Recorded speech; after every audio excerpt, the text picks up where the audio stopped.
సాధారణంగా ఏ గుడికి వెళ్ళినా కూడా దేవుడి విగ్రహాలు కనిపిస్తాయి. కానీ మేడారంలో మాత్రం విగ్రహాలు ఉండవు. దేవతలను గద్దెల రూపంలో పూజిస్తుంటారు. గిరిజన సాంప్రదాయం ప్రకారం ప్రకృతిని ప్రాణత్యాగం చేసిన వీరులను ఆరాధిస్తుంటారు. సమ్మక్క సారలమ్మ తల్లులు అడవి బిడ్డలుగా పోరాట వీరులు. అందుకే వారిని విగ్రహ రూపంలో కాకుండా ప్రకృతిలో భాగమైన వెదురు కర్రలు, కుంకుమ భరణెల రూపంలో గద్దెలపై ప్రతిష్ఠిస్తుంటారు. పూర్వం గిరిజనులకు బెల్లం అత్యంత పవిత్రమైనది. అడవిలో దొరికే స్వచ్ఛమైన పదార్థంగా దీన్ని భావించేవారు.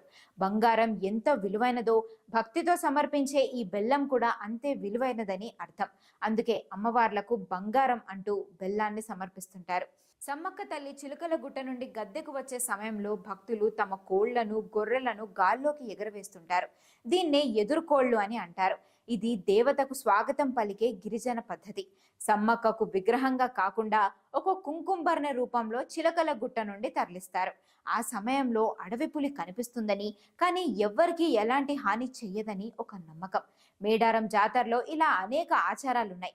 అవన్నీ కూడా గిరిజనులందరూ భక్తితో పాటిస్తూ వనదేవతలను పూజిస్తుంటారు.